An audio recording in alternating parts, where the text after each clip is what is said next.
એમાં અંતર આવી જાય.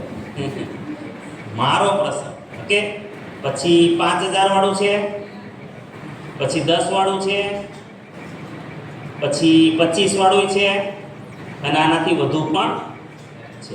ઓકે, ચાલો આ ખરીદીના ટાર્ગેટ છે. સેલ્ફ.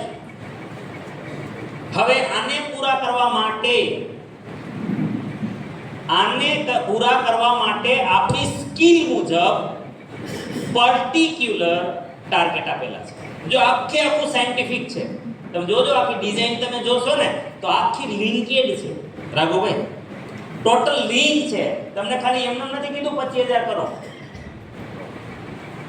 ક્યાંથી આવશે ને એ જેવી તાકાત.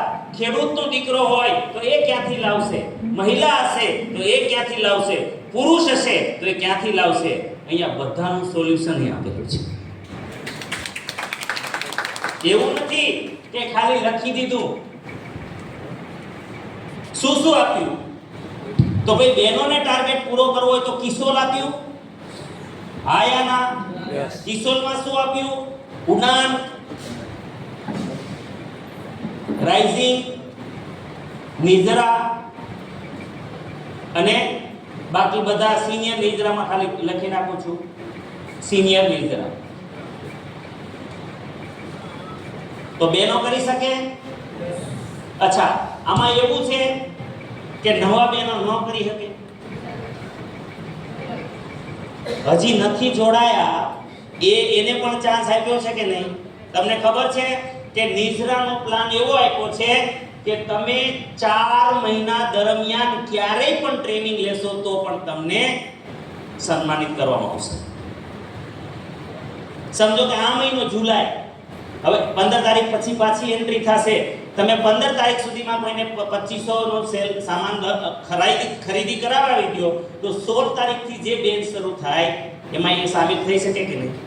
તો આ મહિનામાં જે આવશે, ચલો નવા બેનો જોડાશે, એને ખબર પડશે ઓગસ્ટમાં, તો એ સામેલ થઈ શકે કે નહીં? 2 વાર સપ્ટેમ્બરમાં થઈ શકે કે નહીં?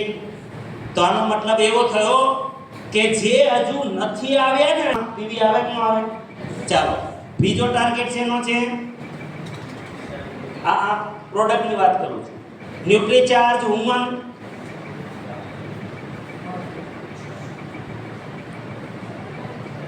₹5 કરોડ.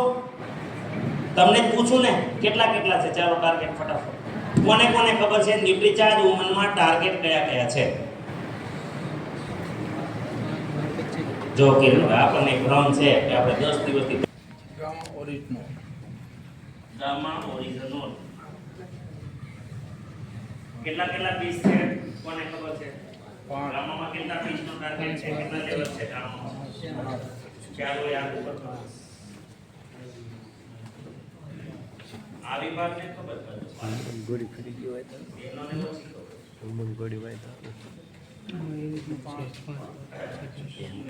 ચેન્જ કરી કે પ્રોગ્રામ કીધું નહીં તે તાર લગન તારીખ હા સમજે કે ના? ઉદાહરણ એવું છે કે કઈ મારે કેવું પડશે કિરણભાઈ, અમે પાકું કરીને આવ્યો એવું કઈ ઉદાહરણ બિહાડવું છે કે એટલું મોટું રિઝલ્ટ લઈ આવે. એક વસ્તુ તમે જ્ઞાન જો તમારી ટીમને સમજાવી દો તો 100% તમારી ટીમ. મારો એક જ ઉદ્દેશ્ય છે કે ભાઈ કિરણભાઈએ જે ઉદ્દેશ્યથી મને બોલાવ્યો છે હું હંમેશા યાદ રાખું છું. મને એ ખબર હોય છે કે મને શા માટે બોલાવ્યો છે. એટલે હું તમને જ્યારે હમણાં જવાબદારી વાળો સબ્જેક્ટ આવશે ને ત્યારે મેં પહેલા તમને કેટલી વાર